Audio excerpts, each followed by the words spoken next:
الحمد للہ رب العالمین والصلاة والسلام علی سید المرسلین اما بعد فاعوذ باللہ من الشیطان الرجیم بسم اللہ الرحمن الرحیم الصلاة والسلام علیک یا رسول اللہ وعلی آلک وصحابک یا حبیب اللہ۔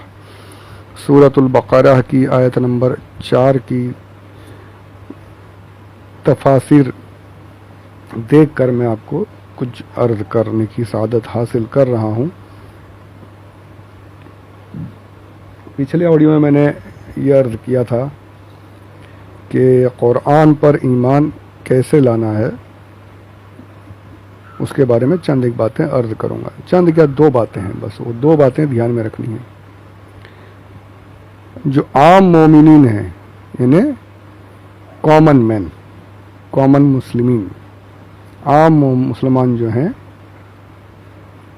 ان کو قرآن پر اجمالاً ایمان لانا ہے۔ اجمالاً یعنی اس کی ایک ایک ڈیٹیل جو ہے وہ اس پر جاننا، اس کے اندر جو علوم ہے اس کو جاننا، اس میں سے مسائل نکالنا، یہ سب عام مومنین کے لیے نہیں ہے۔ عام مومنین، عام مسلمان جو ہے وہ اتنا ہی ایمان لائیں گے کہ یہ اللہ کا کلام ہے، حضور اکرم صلی اللہ علیہ وآلہ وسلم پر جبریل امین کے ذریعے سے نازل ہوا، ہمیں اس پر ایمان رکھنا ہے، اسے پڑھنا ہے، اس پر عمل کرنے کی کوشش کرنی ہے، اسے اللہ عز و جل کتاب مان کر اسے راہ ہدایت ماننا ہے۔ اتنا ایمان لانا، اجمالاً ایمان لانا جو ہے یہ عام مومنین کے لیے کافی ہے، بلکہ یہ جو ایمان کا جو ذکر ہے عام مومنین کے لیے وہ یہ ہے۔ جو عام مسلمان ہیں وہ اتنا بھی ایمان لے آئیں، ان کے لیے کافی ہے کہ بس اللہ کی کتاب ہے، رسول اکرم صلی اللہ علیہ وآلہ وسلم پر نازل ہوئی ہے، ہم اسے پڑھیں گے، تلاوت کریں گے، ثواب ملے گا، عمل کرنے کی کوشش کریں گے۔ یہ ہے ہمارا عام مسلمانوں کا ایمان لانے کا ذکر۔ اب جو اس کے مسائل ہیں، اس کے مسائل، اس کی تفصیل، جو میں نے پہلے کہا اجمالاً وہ فرض عین ہے، وہ تو سب کو لانا ہے، فرض عین۔ قرآن کی کسی بھی ایک آیت کا بھی انکار کیا تو وہ مومن ہوگا ہی نہیں۔ ہر آیت کا، ہر ایک لفظ کا ماننا، اللہ کا کلام ہے یہ ماننا، یہ فرض عین ہے، اس کو ایمان لانا، تبھی وہ مسلمانوں میں داخل ہوگا۔ یہ ہے۔ اب اس کے مسائل کا جاننا، اس کے علوم کا جاننا، اس میں سے مسائل اخذ کر کے لوگوں پر بیان کرنا، مسائل کو حل کرنا، قرآن اور حدیث کو کوٹ کرنا، اس کے بارے میں معلومات حاصل کرنا، ڈیٹیل سے جاننا، یہ فرض کفایہ ہے۔ اور یہ کس پر ہے؟ علماء کرام پر۔ یعنی ایک جماعت ایسی ہو مسلمانوں میں جو قرآن کے مسائل، احادیث کے مسائل، فقہ اور تمام جو ہے مسائل کو، دینی معلومات کو حاصل کرتے رہیں، کوشش کرتے رہیں۔ اور یہ ہمارے علماء الحمدللہ بخوبی اس پر عمل کرتے ہیں، خوب انہوں نے دین کے حصول میں، دین کو حاصل کرنے میں بہت کوششیں کی ہیں اور لگاتار کرتے جا رہے ہیں ساری دنیا میں۔ آج مدارس بھی دیکھیے، ہر ایک گلی محلے میں مسلمانوں کے مدارس ہیں جہاں پر حفظ ہو رہا ہے، دین کا علم حاصل کیا جا رہا ہے۔ یعنی یہ جو ہے یہ فرض کفایہ ہے۔ ایک جماعت بھی، اگر کچھ لوگ بھی اس کو حاصل کرتے رہیں، تفصیل جانتے رہیں، یہ ان پر، دوسروں پر سے یہ فرض ہٹ جائے گا۔ اس کے بارے میں وہ بھی مثال دی گئی کہ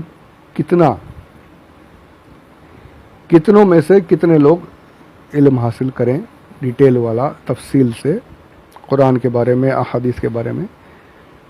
تو جو شرعی سفر ہے 92 کلومیٹرز، شرعی سفر یعنی جہاں پر جتنا 92 کلومیٹر اگر کسی کو جانا ہے تو اب وہ نماز قصر کرے گا، تو یہ 92 کلومیٹرز 57 میل، جسے تو آج کی انہیں ہمارے حساب سے 92 کلومیٹرز کہتے ہیں۔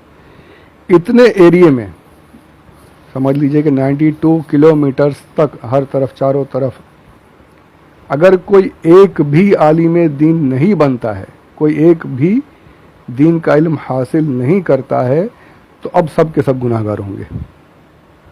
اب سارے مسلمان گناہ گار ہوں گے کہ اتنے لوگوں میں تم سے اتنا بھی نہیں کہ ایک بھی عالم دین بن سکے. تو اب تو سب کے اوپر گناہ, کیونکہ پھر مسائل جاننے والا ہی کوئی نہیں رہے گا تو سکھائے گا کیا؟ پھر وہ حرکتیں ہوں گی پھر الٹی سیدھی. تو اس لیے الحمدللہ یہ وقت تو موجود نہیں ہے. علم دین کی برکتیں ہر جگہ نصیب ہیں الحمدللہ. ہمارے مسلمان جو ہیں دینی علوم حاصل کرتے رہتے ہیں. اچھا, اس میں اکثر یہ دیکھا جاتا ہے کہ جیسے ہم بمبئی میں رہتے ہیں تو بمبئی والوں کو اس میں دلچسپی بہت کم ہے. یہ پچھلے کچھ سالوں سے تھوڑا بہت شوق اور محبت بڑی ہے کہ کچھ گنتی کے کچھ ہیں جو انگلیوں پر گن لیں, وہ بمبئی کے رہنے والے اپنے بچوں کو دینی علوم سکھا رہے ہیں, یعنی خاص بمبئی کے رہنے والے. ورنہ اکثر آپ دیکھیں تو یو پی بہار طرف کے جو ہمارے اکثر علماء کرام یو پی بہار طرف کے ہیں, اور وہی یہاں بمبئی میں بھی آ کر ہماری خدمت یعنی دینی ہمیں رہنمائی کرتے ہیں, دین کی خدمت کرتے ہیں. تو بمبئی والے دینی علوم کیوں حاصل نہیں کرتے؟ اپنے بچوں کو دین کی تعلیم کیوں نہیں دلواتے؟ بس قرآن شریف پڑھوا لیا, نماز سکھا لی, محفل میں بھیج دیا مغرب سے لے کر عشاء تک, بس اتنا ہی ہم نے سمجھ کر رکھا ہے. کاش ہم بھی اپنے بچوں کو دینی علوم کی تعلیم دلا سکیں. کاش. ابھی دیکھیے آج کل یہ جو لاک ڈاؤن چلا ہے کتنا یعنی ہو رہا ہے. تراویح کے لیے علم طرح سے تراویح پڑھی جا رہی ہے. اگر ایسا ہوتا کہ ہر بلڈنگ میں ایک ایک حافظ ہوتا بمبئی والا تو آج یہ نوبت ہی نہیں آتی. ہر طرف قرآن پاک پورا پڑھا جاتا, تراویح میں قرآن پاک پڑھ کر تراویح پڑھی جاتی. تو یہ سوچنے کی بات ہے, اس پر دھیان دینا چاہیے تمام شہر والوں کو. یعنی صرف یہی نہیں کہ دنیاوی علوم ہی سکھائیں, دنیاوی علوم سکھانے سے منع نہیں کر رہا ہوں, اسکول بھی بھیجیے اور ساتھ ہی ساتھ دینی علوم کی طرف بھی اپنے بچوں کو راغب کیجیے.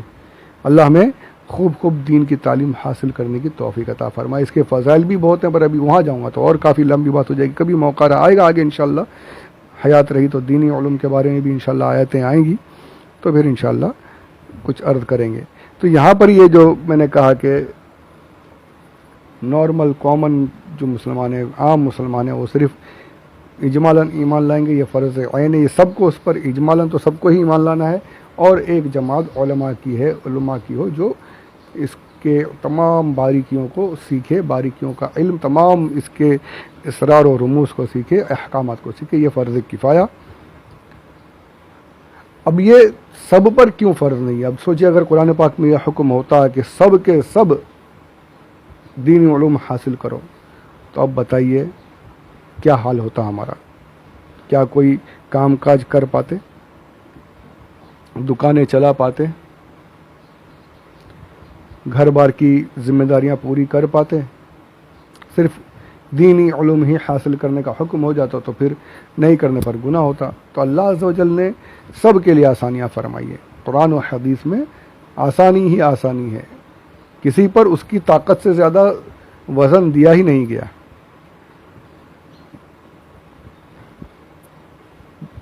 لمٹ سے زیادہ بوجھ ڈالا ہی نہیں گیا ہمارے اوپر. اللہ آسانی پسند فرماتا ہے, مشکل پسند نہیں فرماتا. کئی جگہ اللہ عز و جل نے یہ قرآن پاک میں ارشاد فرمایا ہے, یرید اللہ بکم الیسر ولا یرید بکم العسر. اللہ تم پر آسانی پسند فرماتا ہے. تو اگر سب کے سب کو دینی علوم حاصل کرنے کا حکم ہوتا تو پھر سارے جو ہماری دنیاوی جو چیزیں ان میں حرج پیدا ہو جاتا. تو اس لیے سب کے لیے نہیں, ایک جماعت ہو جو دینی علوم کو حاصل کرے, قرآن پاک کی باریکیوں کو حاصل کرے. تو یہ عرض کرنا تھا. تو انشاءاللہ یہ مسئلہ بھی سمجھ میں آ گیا ہوگا. کوشش میں نے کی ہے, باقی سمجھانے والا اللہ عز و جل. اس کے آگے اب جو ہے آیت کا اگلا حصہ جو ہے یؤمنون بما انزل الیک ہے. اب اس کے بعد یؤمنون بما انزل الیک وما انزل من قبلک, وہ بھی ہو گیا. تورات انجیل وغیرہ کے بارے میں نے عرض کیا. وبالآخرۃ هم یوقنون. آخرت کیا ہے؟ پہلے تو دنیا, آخرت کا الٹ, آخرت کا ضد جو ہے دنیا کو دنیا کہتے کیوں ہیں؟ یہ دنیا دنون یا دنا اس طریقے سے ایک اور لفظ ہے، دنون یا دنانتن. دنون سے بنا ہے تو اس کا معنی ہوگا قریب، قریب کی چیز. یعنی یہ جو دنیا ہے یہ فنا کے قریب ہے. ایک طریقے سے تو یہ ہوا دنون سے دنیا، اس لیے سے فنا کے قریب ہے، اس لیے دنیا کہتے ہیں. اور اگر دنانتن سے بنا ہے تو اس کے معنی ہے ادنا یا حقیر چیز. تو دنیا سے زیادہ حقیر اللہ تعالی کی بارگاہ میں کچھ نہیں. حدیث میں نے پہلے بھی کہیں عرض کی تھی کہ اللہ کے نزدیک دنیا کی حیثیت مکھی کے پر کے برابر بھی نہیں. ہمارے لیے دنیا ہے دنیا، اور اللہ تعالی جس نے دنیا بنائی ہے اس کے نزدیک مکھی کے پر کے برابر بھی اس کی حیثیت نہیں ہے. تو یا تو اس لحاظ سے دنیا کہا جاتا ہے کہ فنا کے بہت قریب ہے، قیامت کبھی بھی آ سکتی ہے، سب کچھ ایک جھٹکے میں مٹ جائے گا. یا پھر اس حساب سے دنیا کہتے ہیں کہ اس کی کوئی حیثیت نہیں ہے اللہ کی بارگاہ میں، یہ ادنا سی چیز ہے، حقیر چیز ہے اللہ عز و جل کی نگاہ میں. اچھا، اس میں مسجدیں ہیں، مکۃ المکرمہ ہے، کعبۃ اللہ ہے، مدینۃ المنورہ ہے، اور بھی مقامات ہیں. تو یہ قیامت سے پہلے ساری مسجدیں اٹھا لی جائیں گی. یہ شیطان لگا کہ جب مٹنا ہے، سب حقیر ہے، تو پھر یہ سب کیا ہے؟ تو یہ سب واقعی عزت والی چیزیں ہیں، ان کا مقام اپنی جگہ پر، یہ ساری قیامت سے پہلے اٹھا لی جائیں گی، ان کا مرتبہ اپنی جگہ پر ہے. یہ دنیا سے مراد یہ سب چیزیں نہیں ہیں. یہ جو ہماری دنیا جو ہے اس کو سمجھنا ہے، یہ حقیر ہے اللہ کے نزدیک. باقی جو اللہ کے گھر ہیں وہ تو ان کا مقام تو بلند ہے بے شک. تو یہ دنیا ہے، اور اس کے سامنے آخرت، وبالآخرت.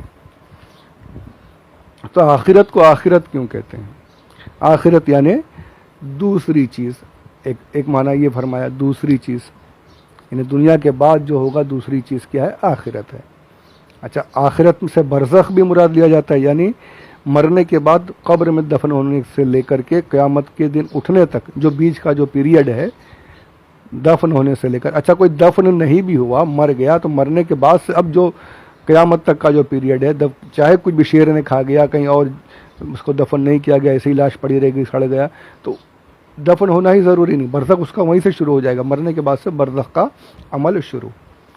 تو مرنے کے بعد سے قیامت کے دن جمع ہونے تک جو ہے اس پیریڈ کو برزخ کہتے ہیں. اس کو بھی آخرت میں شمار کیا جاتا ہے کہ دنیا کے بعد دوسری چیز کیا ہے؟ وہ ہے آخرت. تو اس لیے اس کو آخرت کہتے ہیں. ایک اور کہا کہ یہ آخر میں آنے والی چیز ہے، کہ دنیا ختم ہونے کے بعد آخر میں جو آئے گی وہ آخرت ہوگی، تو اس لیے بھی اسے آخرت کہا جاتا ہے. تو یہ آخرت پر ایمان لاتے ہیں. یہاں پر متقین کی چھٹی صفت کا ذکر ہو رہا ہے کہ محبوب متقین وہ ہیں جو نماز قائم رکھتے ہیں، بے دیکھے ایمان لاتے ہیں، اللہ کی راہ میں خرچ کرتے ہیں، جو آپ پر نازل ہوا قرآن پاک اس پر ایمان لائے ہیں، اور جو آپ سے پہلے کتاب نازل ہو چکی اس پر بھی ان کا ایمان ہے، اور آخرت پر یقین رکھتے ہیں. یعنی آخرت سے مراد حساب و کتاب، قیامت کے دن اٹھنا، مرنے کے بعد سوالات، ان ساری چیزوں پر، ساری آخرت کے جو احکامات ہیں، جنت پر، دوزخ پر، ان ہر چیزوں پر ان کا یقین ہے. تو یہ آخرت کے بارے میں فرمایا گیا. ان کی ایک صفت اور بیان کی گئی، چھٹی صفت، کہ یہ آخرت پر بھی ان کا یقین ہے. دیکھیے، آخرت کے بارے میں یقین کہا جا رہا ہے، ایمان نہیں. یقین کسے کہتے ہیں؟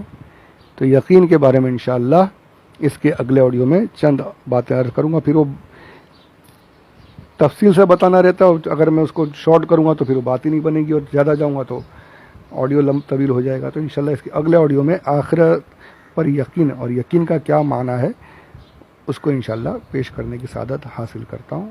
آگے والے آڈیو میں اسے بھی سماعت فرمائے. اللہ عز و جل ہمیں صحیح علم حاصل کرنے، یاد رکھنے، دوسروں تک پہنچانے اور عمل کرنے کی توفیق رفیق عطا فرمائے. آمین بجاہ النبی الامین صلی اللہ علیہ وسلم. خود بھی سنیں، دوسروں کو بھی شیئر کریں، سبسکرائب کرائیں. یہ جتنا پھیلے گا انشاءاللہ اتنا ہم سب کے لیے ثواب جاریہ کا سبب بنتا رہے گا. اللہ ہماری اس کوشش کو قبول فرمائے. آمین بجاہ النبی الامین صلی اللہ علیہ وسلم. وما علینا الا البلاغ المبین.